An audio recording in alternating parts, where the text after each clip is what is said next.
Baik, pernyataan menghebohkan mulai muncul dari ruang sidang pansus angket KPK di DPR. Saksi yang dihadirkan Yulianis yang merupakan mantan kasir proyek-proyek koruptif Nazarudin menyebut mantan pimpinan KPK pernah menerima uang dari Nazarudin. Benarkah ini salah satu fakta tentang KPK yang memang ingin diungkap ke publik oleh pansus angket ataukah hanya sebagai pembentukan opini buruk tentang KPK ke publik? Sudah bersama saya malam ini di studio Elsa Syarif, pengacara dari Muhammad Nazarudin. Selamat malam. Bu Elsa, terima kasih sudah hadir di CNN. Dan kemudian ada Tama S. Langkun, peneliti dari Indonesia Corruption Watch atau ICW. Selamat malam, Bang Tama. Malam, baik. Mas Indra. Dan ada Arteria Dahlan yang merupakan anggota Pansus Hak Angket KPK. Selamat malam, Bang Arteria. Selamat malam, Assalamualaikum. Waalaikumsalam. Terima kasih sudah hadir. Saya akan memulai perbincangan ini tentu saja meminta tanggapan dari Bu Elsa Syarif langsung, tapi memang tadi sudah dijelaskan. Tapi saya ingin mengajak lagi untuk menyimak pernyataan persis dari Yulianis tentang adanya komisioner atau mantan komisioner KPK atau mantan pimpinan dari KPK yang disebut menerima uang. Berikut ini. Saksi untuk pemberian uang ke komisioner KPK itu Minarsi dan Marisima Tondang. Dan yang memfasilitasi itu semua adalah Ibu Elsa Syarif di ruang di kantornya Ibu Elsa Syarif. Jadi di ruangan itu ada Minarsi, Elsa Syarif, Hashim, dan Minarsi, Elsa Syarif, Hashim, dan Pak Pandu sendiri. Bu Minarsi yang bicara sama saya. Jadi waktu itu Ibu Minarsi kan menjadi tersangka di KPK. Dia bertemu sama Pak Adnan Pandu ini di bawah. Bu Min langsung mau kejar Pak Pandu untuk minta tolong karena dia kan sudah memberi uang ke Pak Pandu. Itu ada kejadian lain nggak Bu yang Ibu ketahui atau Ibu dengar dari pihak lain yang terkait pemberian uang yang terhadap komisioner atau penyidik atau siapapun yang dari institusi KPK? Kalau yang saya tahu itu, yang dibicarakan teman untuk kasusnya Nazarudin ya. Baik, Bu Elsa silakan langsung tanggapi, benarkah Ibu yang memfasilitasi pertemuan itu antara Minarsi, kemudian di situ ada Marisima Tondang yang disebut dan ada Pak Adnan Pandu sendiri yang disebut menerima uang itu? Saya pastikan tidak ada peristiwa itu, tapi saya mesti koreksi dulu, Yulianis bukan kasir karena ada kasir yang lain ya. Apa Bu berarti Yulianis? Dia adalah wakil direktur bagian keuangan Permai Group. Posisinya penting. Posisinya justru utama. Dia kedudukannya sama tingginya dengan Nazarudin, Yulianis sama tingginya, di atasnya Anas ya. Itu kita punya strukturnya sendiri dan itu sudah di persidangan, jadi nggak perlu kita bantah-bantah karena itu sudah di persidangan. Dan semua keuangan di tangan dia. Jadi misalnya memberikan kepada DPR, memberikan kepada si A, si B, semua pejabat, cul, apapun yang berkaitan yang sekarang udah pada terpidana semua, itu semuanya di tangan Yulianis. Dan kemudian data-data itu tercatat, tanda terima orang-orang yang ambil kayak Rosa, siapa itu semuanya tanda terimanya dari Yulianis dan tersimpan oleh Yulianis dan kemudian disita oleh KPK. Nah, jadi saya jadi miris sekali kenapa pelaku utama, justru saya bilang dia pelaku utama. Yulianis pelaku utama justru? Iya, saya justru bilang. Dari sejumlah kasus korupsi. Kasus semua ini yang Permai Group, penggunaan uang, itu dia pelaku utama. Nazarudin? Anggaplah otaknya. Nazarudin otaknya? Otaknya anak buahnya si misal, kan dia udah dihukum, kita udah nggak bisa cerita lagi ya. Otaknya yang mana dia menerima perintah dari Anas dan kemudian menyalurkan, keluarkan uang sekian. Kan dia tahu, dia bukan orang bodoh. Dia bisa catat ini DPR kan nyuap. Kenapa sampai sekarang saya lihat kok KPK tidak membuat dia sebagai tersangka dan diproses. Dan saya sudah minta lebih. Oh, justru Anda berbalik menanyakan ketika sebenarnya ingin saya tunjukkan selanjutnya bahwa ada pernyataan Yulianis yang menyatakan bahwa heran kepada KPK kenapa mengistimewakan seorang Nazarudin. Jadi Anda justru menjawab justru sebaliknya. Kenapa mengistimewakan Yulianis? Nah, sekarang saya jawab ya. Dia tidak pernah di BAP di kantornya KPK. Dia di BAP di Ritz-Carlton karena itu ada BAP-nya. Siapa Julianis? Julianis Di yang BAP oleh KPK? Ya. Terus sudah tuh di BAP di ini kita bicara Wisma Atlet ya. Di BAP di satu apartemen yang mewah ya, lupa saya di daerah mana ya. Terus kemudian dia ditemukan dokumen-dokumen ini semua tanda tangan dia semua ya, pemberian uang. Dia ketemu vendor-vendor dan supplier-supplier dan ketemu orang-orang DGI yang Duta Geraha Indah. yang itu masalah uang-uang itu. Dia terima uang itu, cek semuanya dia. Tidak ada orang lain yang berkuasa terhadap uang itu. Data ini sudah dilaporkan ke KPK juga? Itu bukan sudah dilaporkan, Diproses? sudah disidangkan. Oke. Dan terus kemudian dia sempat mau melarikan uang itu, tapi dokumen itu ketangkap sama KPK. Jadi KPK semua udah punya komplit. Dan kemudian ada uang dengan mata uang rupiah, dolar Singapura sama dolar Amerika, ada Hong Kong juga. Itu tersita kurang lebih hampir 10 M. Dan itu disita oleh KPK. Dan diakui oleh Pak Novel Baswedan di persidangan, kan Pak Novel juga jadi saksi. Dan kemudian terbukti juga KPK melepaskan uang itu kepada Julianis dan Julianis bikin rumah. Oke, ini bicaranya kasus Wisma Atlet ini ya? Wisma Atlet. Wisma Atlet, oke. Baik. Terus udah tuh kemudian uang itu dibagi-bagi sampai Nasaruddin menanyakan, kalau kamu bilang saya bosnya dan ini uang saya, mengapa kamu bagi-bagikan uang itu dan kamu gunakan uang itu tanpa izin saya? Berarti kamu yang berkuasa digituin. Ya. Nah itulah setiap fakta-fakta itu saya laporkan ke KPK untuk jadi tersangka. Kelihatannya tidak ditanggapi, tapi ya. saya bisa mengerti KPK mungkin punya suatu strategi mengalem dia untuk membuka. Tapi ini udah kelewatan, nggak bisa dihentikan. Sekarang bumerang makan bumerang bagi KPK, dia kelihatannya mau menghancurkan KPK, saya bilang. Padahal selama ini diistimewakan KPK, menurut Anda gitu ya? Wajib. Kalau saya mau ketemu aja kagak bisa, dan untuk menjemput neneng loh. Tapi begini, oke itu satu hal yang lain, ini baru muncul. Tapi satu hal yang lain adalah tentang uang yang mengalir ke mantan komisioner. Tadi Anda sebutkan tegas tidak ada. Tapi kan itu cerita Julianis dari Minarsi sebenarnya kan? Iya. Dia mengetahuinya dari cerita seorang Minarsi. Iya. Ibu sendiri mengenal Minarsi tidak? Saya nama Minarsi, Marisi apa pasti Marisi saya Matondang, tahu ya. namanya. Kalau Minarsi sendiri mukanya lupa-lupa ingat karena itu kan jadi saksi semua di persidangan. Pasti saya hafal, lihat, ngerti. Kalau namanya hafal banget saya. Karena itu di BAP ada dan diulang-ulang setiap kali beri keterangan ini Minarsi PT ini, saya hafal.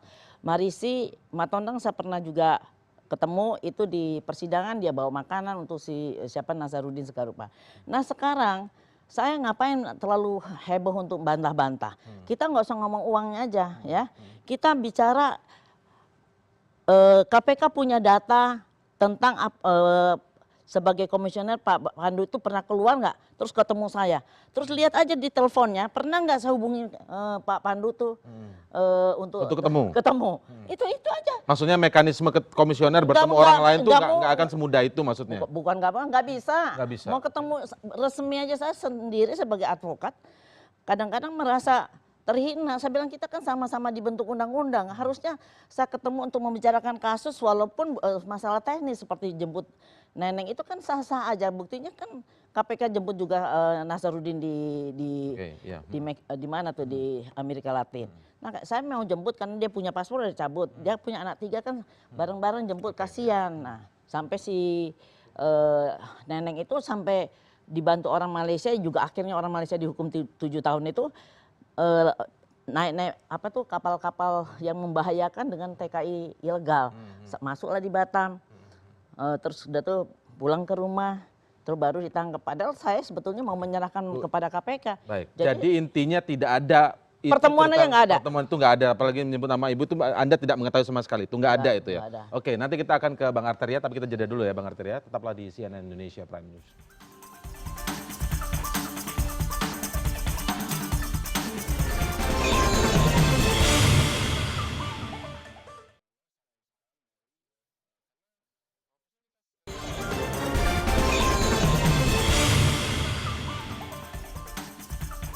Sekarang saya akan ke Bang Arteria dari Pansus Angket KPK. Bang Arteria sebenarnya menghadirkan Julianis ini semangat awalnya apa sih? Karena ada beberapa pihak atau masyarakat yang juga bertanya begitu.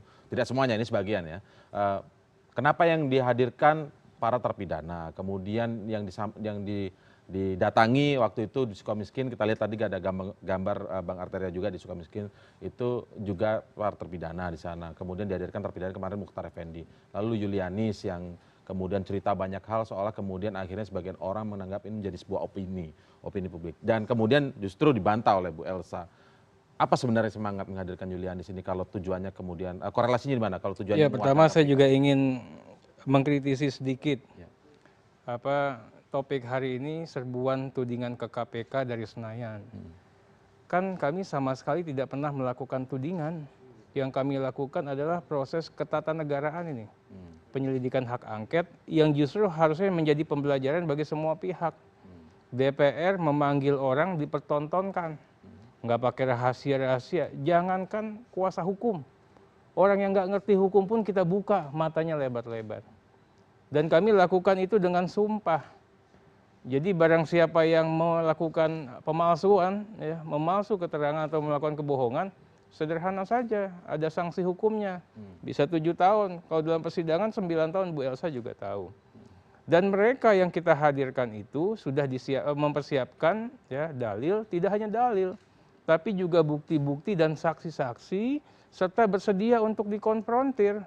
Ya, bersedia untuk dikonfrontir, buktinya ada, saksinya ada. Mengenai pertanyaan kenapa kita harus ke penjara, Pansus ini melakukan penyelidikan terkait 4 hal. Kelembagaan kita sudah terkait dengan ahli tata negara, ahli pidana. Terkait dengan tata kelola keuangan juga sudah, kita sudah ke BPK. Terkait dengan masalah aparatur, kita akan datangkan Menpan minggu depan. Terkait dengan irregularities, penyimpangan-penyimpangan, tentunya kita harus membuka mata kita seobjektif mungkin. Bagi mereka yang dalam keadaan bebas, kita buatkan yang namanya posko pengaduan. Bagi mereka yang ingin bertemu, kita lakukan yang namanya forum audiensi. Setiap hari kita audiensi. Yang pro, yang kontra kita. Seperti hari ini ya, dari mahasiswa Trisakti tadi ya. Ya. Kemudian yang tidak dalam keadaan bebas, ya, ini juga kita harus fasilitasi. Makanya kita datang ke mereka. Kenapa? Mereka yang melihat, mendengar, dan mengalami sendiri. Ya, proses penyidikan, proses penegakan hukum yang ada di KPK. Jangan mencari keganjilan kelemahannya. Sama sekali tidak. Jangan permasalahkan kita ketemu sama narapidana. Ya, apalagi setelah kita ketemu dengan narapidana, banyak ditemukan fakta. Mereka harus ya dipaksa mempertanggungjawabkan dan bertanggung jawab secara hukum atas perbuatan yang tidak dia lakukan sama sekali. Nanti kita buktikan di situ. Itu nggak mengesampingkan proses peradilan yang selama nggak ini ada, sudah inkrah semua. Silakan aja sudah inkrah. Ya maksudnya ya berkekuatan hukum tetap. Proses peradilan sebelumnya kan tuh ada jalan dan waktu ya, buat mereka untuk membuktikan bahwa sudah, ini yang dia katakan dan membuat kita semua terharu. Bagi kami semua katanya, pintu dunia ini sudah gelap gulita, tertutup untuk mencari keadilan. Dengan adanya pansus ini, ya, kami kembali untuk menemukan harapan. Iya.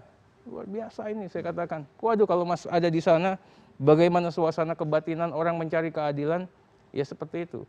Janganlah dikatakan, oh itu kan narapidana. Saya ingin sampaikan, berapa banyak keterangan narapidana yang dipakai oleh KPK untuk menghukum orang. Saya bisa buktikan, nanti saya beberkan perkara-perkaranya. Ya. Jangan kita mencari kebenaran, dibusukkan. Mencari kebenaran, disesatkan. Dan selalu ada justifikasi yang mengatakan melemahkan KPK. Kalau saya jadi KPK, saya katakan, sederhana, tidak benar. Seperti Bu Elsa, saya salut sama beliau. Dia datang, dia katakan tidak benar. Yang benar seperti ini faktanya. Syukur-syukur kalau Bu Elsa mau ke teman-teman di kepolisian. Katakan itu, keterangan palsu di forum DPR, hukumannya 7 tahun. Itu lebih beradab lagi. Ya. Ada nama-nama seperti kemarin yang disebutkan Yulianis, misalnya mantan komisioner KPK, pimpinan KPK yang disebut menerima uang. Itu kan muncul dari Yulianis. Bu Elsa saja tadi sudah mengatakan tidak. Tapi kan demi mencari kebenaran, apakah nanti Pansus juga akan memanggil Pak Adnan Pandu ini untuk benar atau tidak? Inilah makanya teman-teman ya percayakan sama kita. Kita ingin membangun peradaban baru. Proses pencarian kebenaran itu mengenal yang namanya audi et alteram partem. Harus didengar keterangan dua belah pihak. Kemarin forumnya mendengar keterangan Yulianis, ya. Nanti kita akan konfrontir keterangan itu benar. Bu Elsa tadi bersedia, kita akan konfrontir, ya. teman-teman lain yang kepentingan hukumnya terganggu terkait dengan pernyataan saksi yang 3 orang itu, kita akan konfrontir. Sehingga pada akhirnya tidak hanya pemahaman kami yang pansus, ya karena ini sifatnya terbuka, akhirnya akan dibangun kesepahaman bersama terkait dengan suatu fakta. Jadi tudingan bahwa pansus Tidak ada itu, pernah makanya kalau dikatakan ada tudingan membentuk sebuah KPK, opini yang buruk kepada KPK. perlu diketahui, Mas, ya KPK bisa hebat, bisa besar menurut dia karena DPR. Karena DPR bersama pemerintah membuat undang-undang yang kita katakan diskriminatif. Ya, memberikan anggaran yang sangat diskriminatif. Satu satker 800 miliar, kejaksaan 500 satker dikasih duit berapa? Jadi wajar dengan kewenangan yang hebat itu dia bisa melakukan upaya-upaya penegakan hukum yang quote unquote sedikit berlebih lah itu. Jadi karena DPR dan sekarang DPR mau mengawasi dan juga mungkin menyelidiki keganjilan-ganjilan, jangan dibilang hak melemahkan. angket ini bukannya kita mau mengawasi, kita mau menyelidiki, ya. Terkait apa? Terkait hasil pengawasan yang ada di mana? Pengawasan kami yang sudah kita lakukan, yang normatif hukumnya diatur, di konstitusi diatur, kemudian di undang-undang diatur. Ini kan adalah buah ya hasil dari tindak lanjut pembahasan di Komisi 3. Kesimpulan rapat yang diparipurnakan menjadi angket. Kenapa? Setiap kita lakukan pengawasan begini terus. Tata kelola keuangan susah. Bicara mengenai aparatur, ngasih SOP-nya aja susah sekali. Ya. Ya, bicara mengenai irregularities nggak pernah mau ngaku. Wah, kita benar, ini benar, Anda pro-koruptor. Mengkritik KPK dikatakan pro-koruptor. Padahal kita ingin membangun. Kita semua sama nih. Sama-sama dulu berjuang untuk KPK. Sekarang kita katakan, at the end kita nyerah deh, nggak mau lagi. Kenapa? Cukup. Banyak penumpang gelap dan penunggang gelap. Di mana? Di KPK. Saya ingin sampaikan, bayangkan Mas, ya berdasarkan keterangan saksi di bawah sumpah ini. Saksi dengan kewenangan yang dilakukan oleh KPK berdasarkan undang-undang dijemput paksa untuk melakukan proses pro justisia pemberkasan dan pencarian kebenaran. Tapi ternyata tidak dibawa ke KPK. Dibawa ke Kelapa Gading. Adik salah satu pemodal yang ingin memenjarakan orang. Di situ ada penyidik KPK, ada pemodal di situ. Saksi diarahkan, didesain. Kurang apa ini? Ya kalau bohong silakan, orangnya ada. Bahkan orangnya sudah melapor ke Barreskrim. Ya. Jadi jangan kita katakan kita ini kerjanya mendiskreditkan lembaga. Kami sudah bersabar. Cukup sudah KPK. Ini sebagian fakta yang muncul yang ada di pansus angket. Dari IC menjadi terbuka tidak matanya Dan atau kami tidak ini pernah, Mas Tama, ya. Sesakit apapun teman-teman kami ditangkap, teman-teman kami kami dibuat tidak berdaya dengan mengatakan anggota DPR itu koruptor, padahal saya yakin banyak sekali yang bersih-bersih di sana. Ya, kami tidak pernah ya untuk mengatakan KPK Anda jahat, Anda rusak, Anda enggak pernah. Tapi sekarang kita terpaksa membuka karena bagi kami kita ini enough, cukup. Anda sudah tidak fokus ke penegakan hukum, tapi melakukan politisasi penegakan hukum. tidak fokus ke penegakan hukum, bahkan sampai ke sana. Politisasi penegakan hukum. Oke, Makanya istilah kriminalisasi kita bingung. Kok KPK kerap kali mengatakan kriminalisasi? Kenapa? Ternyata terbiasa mengkriminalisasi orang. Kita nggak pernah ini. Baik, ini ICW harus menjawab ini nih, ICW. Bagaimana? Menurut Anda Bang Tama? Pertama harus kita lihat ya, apa-apa yang kemudian muncul dalam selama beberapa hari terakhir terkait dengan sidang di Pansus ya. Pertama kita lihat soal keterangan soal Julianis. Jadi kita fokus pada apa yang disampaikan. Dalam keterangan disampaikan, misalnya terkait dengan uang yang mengalir sudah dibantah oleh banyak pihak. Bu Elsa sebagai pihak yang kemudian dianggap tempatnya memfasilitasi sudah bantah. Pak Adnan Pandu juga sudah bantah. Dan kemudian juga kita juga lihat bahwa itu kan katanya. Nah, jadi kita apa yang disampaikan, iya. Rekamannya kan sudah ada. Jadi minarsi dan segala macam sudah disampaikan. Data itu kita coba kabar. Ya, nanti kita lihat soal data yang disampaikan. Soalnya Nah, itu kan artinya memang teman-teman ICW kan sudah tidak mengalami langsung, ya. tapi seolah-olah melakukan pembelaan. Kita lihat sekarang satu Ini persatu. semua udah ada Enggak, ininya, kita Mas. lihat. Ini sekarang sedang Ya. berjalan. Saya cuma mau lihat, ini sekarang ada proses hukum yang sedang berjalan. Ini jelas semua. KPK-nya siapa, ininya siapa. Ini apa? Penerima yang menerima uang? Saksi yang dipaksa untuk berbohong, ya dibayar 1,4 juta per bulan dan dari KPK dan 500 juta dari salah satu pemodal. Ini informasi. Ini bukti tanda terimanya juga ada. Jadi kita juga, ini kan enak kalau misal tidak benar tinggal dibantah. Ya, alur kasnya, arus kasnya juga sudah jelas. Ya, prestasinya apa? Prestasinya pertama disuruh mengaku barang bukti. kemudian disuruh mengaku mengetahui segala sesuatu, Supaya segala lebih detail hal. ini dalam kasus Ya. apa? Ini salah satunya adalah, ini salah satu kasus lah yang ingin kita sampaikan, salah satu kasus. Kasus yang sudah selesai? Yang atau ada masih di sini bergulir? yang barusan kita periksa di pansus. Ya. Oke. Ini hanya sebagian kecil, Mas. Ya, masih banyak lagi. Ya mungkin kita katakan ratusan kasus yang akan kita hadirkan. Tapi kan kita lihat kalau KPK-nya kooperatif, oke lah kita selesaikan dengan cara baik-baik. Kami akui kesalahan, kita mau berubah lain hal.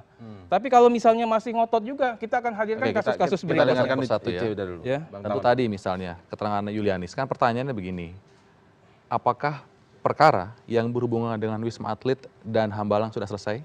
Belum, karena apa? Perusahaan-perusahaan sekarang ada yang namanya penetapan tersangka korporasi. Oke. Jadi DGI ya sebagai perusahaan yang dalam persidangan memberikan uang kepada grup Permai yang katanya 14% itu dijabarkan dalam persidangan, itu sekarang masuk dalam proses hukum. Jadi intinya apa? Apa-apa yang belum selesai di Wisma Atlet itu akan dijawab di sana. Misalnya, bagaimana posisi Bu Yulianis misalnya, kemudian saksi, uang yang mengalir, uang yang digunakan, semua akan dibahas secara prostitusia. Jadi misalnya tadi ada uang yang mengalir, uang yang tersisa, itu akan dibahas di sana. Dan ini akan naik prosesnya. Kita harus kawal itu. Artinya apa? Kalau kita menuntut misalnya, KPK tuntaskan perkara-perkara. Ini kan dianggap perkaranya belum selesai. Ini jalan terus. Nah jadi memang dalam pandangan saya, apapun yang disampaikan oleh Bu Yulianis sebetulnya sudah mendapatkan ruang. Nanti pun dia akan mendapatkan ruang lagi karena apa? DGI sekarang tersangka dalam kasus korporasi. Itu konteks Yulianis Konteksnya ya. Yulianis. Ya. Itu kan karena mau dibawa ke pansus. Agenda Yulianis dihadirkan itu sudah sebulan yang lalu sehingga menjadi Pertanyaannya, justifikasi. penetapan tersangkanya kapan korporasi itu? Sudah berjalan. Itu perdananya, pertama kalinya korporasi ditetapkan sebagai tersangka. Jadi sudah berjalan perkaranya, kemudian baru masuk apa namanya? Ya, Penetapan sebagai Yulianis tersangkanya proses. baru minggu ini, Mas. Kan begitu. Ya, tapi kan sudah jalan. Artinya apa? Perkara sudah Padahal jalan. kami mencari kebenaran atas fakta Yulianis ini sudah sebulan yang lalu kita notis. Kita Intinya akan panggil perkara Yulianis. sudah jalan. Semuanya sebenarnya nggak ada yang berhenti. Jalan semuanya perkara. Saya ingin sampaikan gini, Mas Tama, ini ada namanya mind map korupsi. Nazarudin punya proyek itu ada 162 proyek. Ya. Melibatkan angka 5,277 triliun. Ya. Dikatakan KPK hebat, ya, KPK hanya menyentuh 5 proyek dari 162. Ternyata dari 5 proyek itu, ya, yang menyangkut Nazarudin langsung hanya 1. Ya. Hanya 1. Jumlahnya pun 278 M dari 5,2 T. Artinya? Nah, fakta lanjutannya apa? Ternyata ada kong kali kong. Kong kali kongnya apa? Objek sita berdasarkan vonis pengadilan 550 M setelah di value nggak sampai 550 M. Benda sitaan beredar bebas dipergunakan, dipakai itu. Oleh? Masih perusahaan-perusahaan Nazarudin. Justru KPK mengetahui adanya pencucian uang. Perusahaan itu aset-asetnya dialihkan, perusahaan itu dipindah namakan, ya. Bahkan ada aset-aset Sekarang pun, saya Bu Elsa juga menanggapi itu ya, Bang, saya. diagunkan. Pencucian uang juga diproses. Nazarudin juga tersangka karena Jadi pencucian uang. jadi Anda mencoba menjawab bahwa Sebenarnya dugaan-dugaan ini berhenti kemudian dibiarkan itu ini tidak ada. jalan semua perkaranya. Mas Tama, Misalnya Mas Tama penetapan tahu nggak perkara fakta? Nazarudin, kita ikuti semua prosesnya, ya. Satu persatu bisa kita cek bagaimana kemudian perkara itu bergulir. Jadi semuanya sebenarnya jalan secara hukum. Mudahnya sebenarnya kalau mau kontrol kita kontrol. Mas Yang Tama. berikutnya adalah begini, sebentar Bang. Biar kita selesaikan satu persatu Iya, ya. iya, silakan. Kemudian tadi misalnya ada keterangan penyidik yang bermasalah. Pertanyaannya, apakah pernah penyidik KPK itu diproses secara hukum? Ada. Parman itu divonis 8 tahun. Dia penyidik KPK. Ya, Jadi itu Parman, sebetulnya bagaimana dengan penyidik yang lain yang sudah kita mintakan nggak pernah diproses? Artinya Ada apa? banyak. Banyak. Artinya sekarang kita lihat. Yulianis bersurat-surat sampai Nah, bosan itu. Sekarang kita kan cek nih kan, dilihat aja prosesnya kan juga jalan. Intinya begini, kalau kemudian ada yang mengatakan KPK suci, tidak tersentuh, tidak, nggak ada yang bisa jamin itu. Faktanya apa? Ada yang pernah dihukum 8 tahun divonis ke penyidik. Yang lain apa misalnya? Ada yang kena etik banyak. Pimpinan juga berapa Pimpinan ada kali yang kena kena komet, etik, iya. kena komet ya, komite etik. Sering berapa kali kena. Kemudian juga ada banyak misalnya penyidik yang dipulangkan kepada institusi asalnya karena apa? Melanggar etik. Jadi memang sistem itu sudah ada. Tapi fakta-fakta Jadi- yang terang benderang ini kenapa nggak kena komite etik? Nah, kita Kenapa kan nggak harus disanksi? lihat, kita kan harus lihat ada banyak hal misalnya dalam proses kan. Semua katanya kata DPR harus buktinya harus jelas, prosesnya harus jelas. Ini kan semua pasti akan dicoba satu persatu secara Oke, baik kita break terlebih dahulu ya, nanti kita akan lanjutkan dan saya akan minta pendapat dari Bu Elsa Syarif terutama terkait pernyataan Yulianis yang mengatakan bahwa kenapa KPK sangat mengistimewakan Nazarudin begitu. Setelah jeda berikut kami akan segera kembali.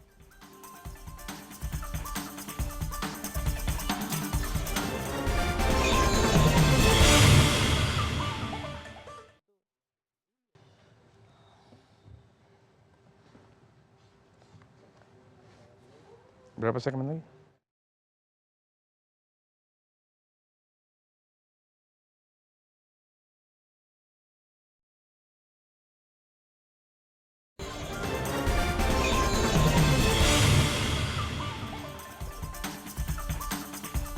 Kita kembali simak pernyataan Julianis yang salah satu diantaranya menyebut bahwa heran dengan KPK yang seolah mengistimewakan sosok Nazarudin. KPK tidak peduli kesaksian palsu selama KPK itu diuntungkan dengan kesaksian itu. Tapi KPK akan peduli kesaksian yang dianggap KPK palsu bila merugikan KPK. Tujuan saya bicara di sini bukan untuk menjelekkan KPK, bukan untuk melemahkan dan bukan untuk menjatuhkan KPK, tapi supaya KPK berhenti mengistimewakan Nazarudin. Dan tolong perhatikan korban-korban, teman-teman saya karena ulah Nazarudin. Janganlah orang-orang kecil seperti kami jadi tumbal. Kalau begini terus, ya kami ini yang menjadi korban.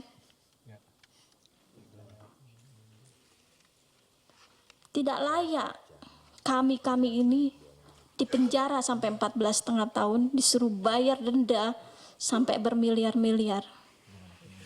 Padahal yang menikmati itu kan Nazarudin. Ya, sebagai kuasa hukum yang mendampingi Nazarudin dalam kasus-kasusnya begitu Bu ya, Bu Elsa. Memang Ibu merasakan juga KPK sangat diistimewakan oleh Nazarudin sangat diistimewakan oleh KPK. Nggak merasa, malah apa yang kita minta juga nggak pernah dijawab ya. Tapi sebelumnya saya mau klarifikasi dulu. Nazarudin bukan kena satu kasus, tapi kena 40 kasus. 40 kasus? Iya, satu kasus Wisma Atlet, 39 kasus di sidang kedua. Yang satu 6 tahun, yang satu 7 tahun. Kenapa 7 tahun? Kita tahu Nazarudin adalah satu, mendapatkan secara undang-undang, aturan hukum, dia whistleblower. Whistleblower, oke. Itu hambalang terbuka semua.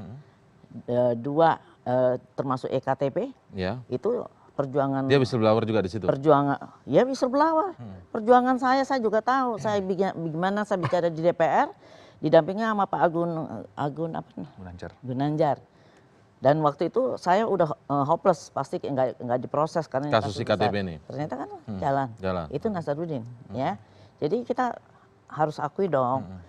Dan dia di kasus kedua dapat 7 tahun. Tapi penderitanya istrinya justru nggak tahu apa-apa ya. Yang kita udah minta menyerahkan diri apa segala rupa. Cuman karena dengar omongan Julianis ini, dia dihukum 7 tahun loh. Nggak main-main itu. Apa istimewanya? Kita ini semua. Hartanya diambil semua. Ada berapa triliun jelas dia. Yang dikembalikan adalah pembelian, saya kan yang teliti. Pembelian barang-barang yang sebelum dia menjadi DPR. Itu pun masih ada debatable nih, saya masih tulis surat macam-macam nih sama KPK.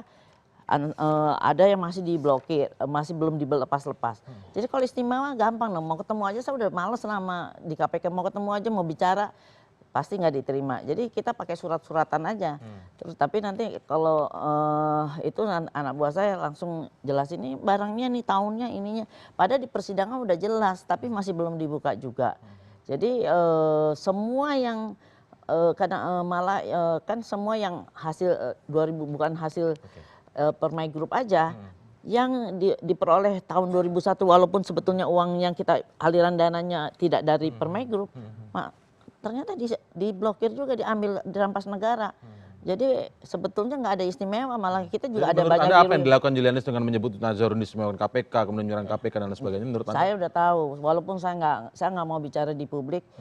Siapa yang mengarrange dia, saya udah tahu. Dari dulu kan begitu terus. Mengarrange dia ini maksudnya mengarrange ya harus untuk menjatuhkan Nazarudin, termasuk istrinya. Saya sebetulnya mana Nazarudin nggak kasihan-kasihan amat sih ya, karena itu wajar dan dia juga udah pasrah, saya terima lah ini dia. Tapi yang paling saya kasihan adalah istri dan anaknya. Kalau saya tahu persis istri dan anaknya nggak ada terlibat sampai dia saya minta jemput aja. Saya sebagai perempuan ya kesian dengan 3 anak balita semua. Dia harus naik perahu, naik boat yang bisa sewaktu-waktu tenggelam dari Kuala Lumpur, dari daerah mana itu dengan TKI ilegal dengan segala kerudung-kerudung pergi ke Batam. Kalau tenggelam gimana? Jadi menurut Anda ada yang nge-range atau berada di Ya, belakang dia ada kepentingannya. Julianis begitu ya? Dan kita harus ingat kasus ini Nazarudin dalam persidangan mengatakan siapa yang waktu itu hadir dalam pertemuan pertama di kita lihat di persidangan kan, silakan buka aja siapa aja tuh. Itu yang berada di belakang Julianis. Iya. menurut Anda? Bagaimana? EKTP. Tentu begini Kasus ya. iktp ya? EKTP. Kasus iktp. Nah, ini ada Itu menarik ada baiknya sebetulnya. juga Ibu Elsa sampaikan ke kita biar jadi juga kita. Menurut Tapi saya kan ini nggak ini pertanyaannya diundang. Kalau pertanyaannya diundang, menarik. Oke, Iya, aja saya terima. Pertanyaannya menarik. Saya kira Bung Ya, jadi Lama dulu. bahwa disampaikan Nazarudin merupakan orang yang diistimewakan. Ya, kalau melihat dari rentetannya, kita ikuti satu persatu kasusnya, dia tersangka nggak cuma sekali, beberapa kali, bahkan puluhan perkara dibebankan kepada dia. Jadi memang secara hukum pun juga dia menjadi pihak yang diproses. Nah, kita juga harus lihat kapan Nazarudin sebagai terpidana atau terdakwa, kapan dia sebagai Pelapor. JC. Justice Justice kolaborator. Collaborator. Setiap sidang iktp itu kita membuat tim, kita ikuti. Jadi perkara-perkara publik yang itu besar dan penting, kita buat tim untuk melakukan pemantauan. Dalam tuntutan itu disebutkan bahwa Nazarudin merupakan JC. Nah, pertanyaannya, kalau JC sudah pasti adalah orang yang mendapatkan perlakuan. Karena apa? Ada sisi kooperatif, kemudian dia membentengi diri dia sendiri atas perbuatan yang dilakukan. Itu diatur dalam undang-undang menurut Anda? Diatur dalam ketentuan. Jadi dia menjadi JC. Jadi kalau kemudian masa JC harus samakan dengan terdakwa misalnya, atau JC disamakan dengan orang yang tertangkap tangan, tentu beda. Kita sendiri menyaksikan misalnya bagaimana Nazarudin diseret-seret misalnya oleh KPK, ditangkap, Dari kemudian Kapagena, dibawa ya. dan lain sebagainya. Itu dilakukan artinya apa? Dalam dia kapasitas sebagai tersangka, terdakwa, bahkan terpidana itu ada porsinya. Ketika Tapi ada perlakuan khusus itu mungkin statusnya satu menjadi mungkin JC. ketika Bisa ada perlakuan dua. diminta namanya saksi, pasti akan diminta dengan kondisi yang sangat nyaman. Bagaimana kemudian ketika orang dia akan menanggung beban yang dia tahu nih, dia harus dihukum. Tapi apa? Ya sudah, saya rela dihukum, saya akui perbuatan, kalau saya ada ngambil uang, saya kembalikan uangnya. Itu kan sebenarnya syarat JC. Jadi JC itu pertama bukan pelaku utama. Kalau dia melakukan kejahatan, dia mengakui perbuatannya, ada kerugian negara, dikembalikan kerugian negara. Jadi dia sudah ada sisi kooperatif. Sama misalnya seperti orang-orang di perkara iktp yang mengembalikan uang. perlakuan khususnya, kalau katakanlah bukan perlakuan istimewa, perlakuan khususnya itu sampai batas bagaimana Tentu sih? itu kan masih sisi subjektivitas si penyidik. Oh, gitu. Karena memang itu menjadi ruang yang ketentuan resmi soal JC memang kan itu istilah JC. Tapi sebetulnya kan itu ada di Undang-Undang Perlindungan Saksi dan Korban. Yang kemudian tadi memang secara aturan sudah pasti akan diperlakukan baik ya. Baik. Bukan soal istimewa atau khusus, tapi pasti akan diperlakukan baik karena apa? Dia Untuk JC. membongkar. Persis sekali. maksudnya begitu. Misalnya selain Mazan Nazarudin dalam iktp ada juga misalnya seperti Damayanti. Damayanti pun juga sama. Saya yakin ketika dia menjadi JC, dia akan mendapatkan perlakuan yang baik. Contoh lain misalnya Irman sebagai terpidana sendiri, dia mengajukan sebagai JC. Tapi apa? Ditolak. Divonis 7 tahun. Sugiarto divonis 7 tahun. Dan dalam persidangan dia kooperatif. Semua saksi disampaikan, betul diakui perbuatan, tidak ada bantahan-bantahan yang sifatnya mendelegitimasi dan lain sebagainya. Menurut saya ini menjadi sesuatu memang yang harus kita ikuti dari awal sehingga kita bisa tahu konteksnya. Ya Oke, mungkin baik. mungkin kita mesti yang Julianis itu saya baru teringat kan ada acara konfrontir, BAP konfrontir.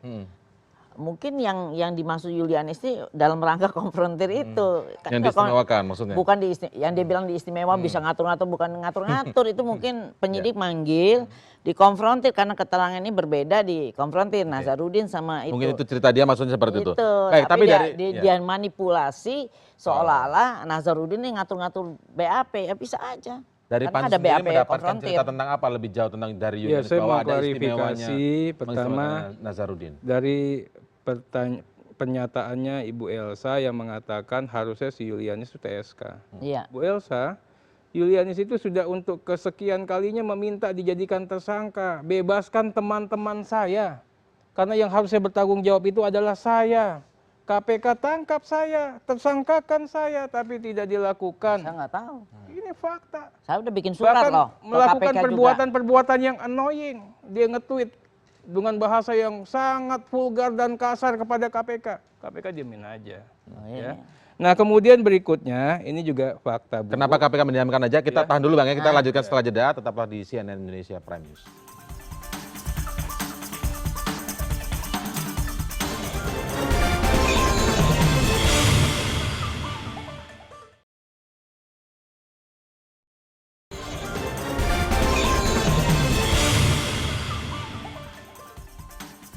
Ya, tadi kita berbicara soalnya dari satu kasus ke kasus yang lain menceritakan tentang kinerja KPK dan tudingan tentang mengistimewakan seorang Nazarudin dan lain sebagainya. Tapi yang didengar dari Pansus seperti apa sih Bang Arteria tentang bahwa Nazarudin ternyata memang benar-benar diistimewakan oleh KPK? Berdasarkan keterangan Ibu Yulianis atau saksi Yulianis, Nazarudin itu sangat powerful. Nah, powerfulnya seperti Dia apa? mengkontrol semuanya. Keterangan saksi tidak boleh menyebut nama Nazarudin. Ya, keterangan saksi sesuai dengan skenarionya Nazarudin. Kalau nggak digampar, Pak, pakai BAP. Siapa yang menggampar? Kesaksian Nazarudin. Yulianis, ya, Marisi itu digampar dan sering digampar di Sukamiskin. Oleh Nazarudin. Oleh Nazarudin. Di depan penyidik KPK. Nazarudin masih mengontrol bisnisnya. Ini berdasarkan kesaksian, ya. Masih mengontrol dan layaknya sebagai bos di penjara. Bisa manggil keluar masuk dan sebagainya. Ini akan kita cek juga, ya. Semua keterangan Tapi belum tentu benar itu ya, belum iya, tentu nanti benar kan ya? mau kita ini. Semua keterangan sebelum sidang harus approval dia. Nggak bisa enggak. Dia itu mengontrol saksi-saksi yang pernah jadi anak buahnya Iya. ataukah mengontrol KPK-nya juga? Mengontrol KPK-nya mungkin saja secara tidak langsung. Ya, ini kan namanya kan kita ini mutual agreement. Ya, ada kesepakatan sama-sama nih. KPK mempergunakan Nazarudin untuk melaksanakan upaya penegakan hukum yang menurutnya sangat tepat gitu kan. Kalau kita katakan itu adalah politisasi penegakan hukum. Kalau alasan dari justice kolaborator diberi Ini perlakuan khusus? Bu Elsa yang saya cintai, kakak saya, Tama Adinda, kita harus kasih tahu ke publik. Justice kolaborator itu tidak boleh ke aktor utama, pelaku intelektual. Itu rezim hukum universal. Pertanyaannya apakah layak seorang Nazarudin dikasih justice kolaborator? Ya, apakah layak OB, ya, tukang fotokopi, minta-minta nggak dapat justice kolaborator, OB nggak dapat, tapi Nazarudin dapat. Ya, Maksudnya OB yang tolong. tersangkut kasus ini? Iya, ada OB dihukum 3,5 tahun nggak tahu apa-apa. Marisi mengatakan di tempat saya selalu tanda tangannya palsu semua, Pak. Saya nggak terlibat sama sekali, tapi terjadi. KPK udah disampaikan berkali-kali, tapi buta itu. Saya ingin katakan kenapa ada keistimewaan. Saya ingin tanya ini, gedung Tower Perma itu punya siapa? Diisi sama perusahaan siapa?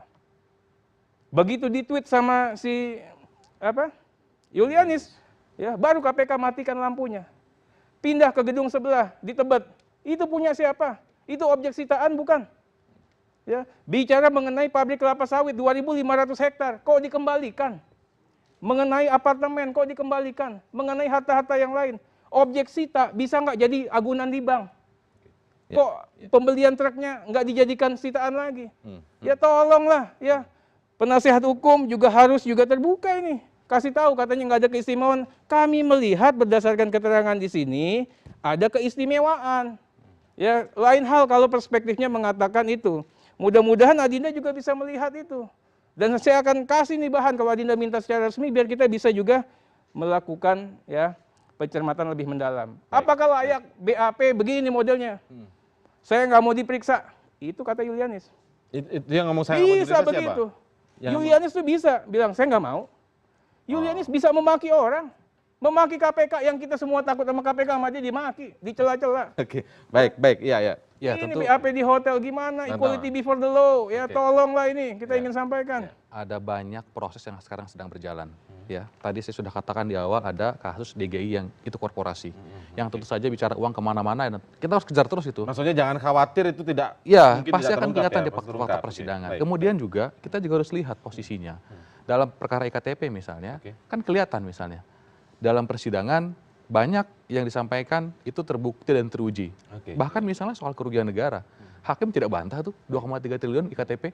Kan ada banyak ini yang harus bertanggung jawab. Misalnya, kalau pertanyaannya, nggak ada korupsi anggaran. Ada anggota DPR yang balikan duit dibalikan. Iya betul, saya dapat uang dari Nazarudin, saya kembalikan uangnya. DPR ngaku, gitu loh. Jadi intinya begini, ini kan ada oknum-oknum yang harus dibongkar. Tentu tidak boleh kemudian kita generalisir DPR-nya brengsek, tidak. Oh, tidak begitu juga Kita ya? harus tidak begitu lihat ya? kemudian, ini kan di persidangan kelihatan. Jadi kita lihat aja di persidangan. Karena apa? Itu proses justisia. Saksinya nggak cuma sekedar satu pihak, tapi ada saksi lain, kuasa hukum. Bahkan juga kita Justru lihat, lebih fair, menurut Anda lebih menurut fair? saya itu lebih betul. Saya juga yakin Bang Arteria ini kan dia baik. juga kuasa hukum. Dia pasti akan lebih percaya sama yang namanya proses justisia daripada proses politik. Oke, baik. Kan Saya harus sebenarnya harus mengakhiri ini, tapi saya ingin terakhir ke Bu Elsa. Hari mungkin singkat saja Bu Elsa. Nama Anda disebut, padahal Anda menyebut menyatakan itu tidak ada sebutan, itu kan karena tuduhan serius tuh Bu ya, Iya. memberi memfasilitasi pemberian uang kepada komisioner KPK. Apa yang akan Anda lakukan? Anda akan melapor ke polisi atau bagaimana? Tuduhan Julianis ini. Keterangan Julianis kan banyak yang nggak benar juga di persidangan. Saya rasanya udah pernah buat laporan polisi ke di Polda Metro itu ada 3 atau sampai 5 ya, terus di Mabes ada 2, itu nggak diproses. Jadi menurut Anda sia-sia kalau lapor ke sana? Sia-sia. Dan saya kayaknya tahun 2000 berapa ya lupa, Baik. 2012 apa itu sudah bikin surat juga kepada KPK 2 kali. Malah melapor KPK ya? Minta supaya Julianis jadiin tersangka dengan fakta-fakta persidangan. Oke, baik. Tapi nggak ada, sampai sekarang kan kita lihat dia berceloteh terus. Nah saya alhamdulillah dengar cerita dari Pak Meminta untuk Pak dijadikan Terry, tersangka untuk ya? dia minta sendiri jadi tersangka, Oke. ya itu bagus. Dan kemudian saya dalam waktu singkat ini akan tulis surat mengingatkan KPK, ini tersangka loh, belum baik. pelaku utama. Oke. Dan saya perlu klarifikasi sekali lagi Iya, sedikit bahwa lagi ya. masalah harta itu sudah disita semua. Harta yang kelapa sawit itu benar-benar itu warisan. Itu sudah udah ada putusan pengadilan. Iya, baik. Pengadilan itu jadi ada yang dikembalikan. Mungkin kembalikan informasi ini sebagai- rencanakan disampaikan nanti ke Pansus, Bu. putusannya nanti saya kasih deh. Oke, Ya, baik, baik. sip. Tapi sayang sekali waktu kita sangat singkat. Iya. Tentu saja perbincangan ini belum selesai sampai di sini. Kita lihat nanti bagaimana Pansus juga masih terus bekerja di sana. Tentu saja juga KPK nanti juga ditagih kasus-kasusnya masih tetap berjalan ya. Oh, pasti Mas terus. Tama ya Kita akan dari kontrol pantauan ICW tersebut. Terima kasih Bu Elsa, terima kasih Bang Tama dan juga Bang Arteria telah bergabung bersama kami malam ini di CNN Indonesia Prime News.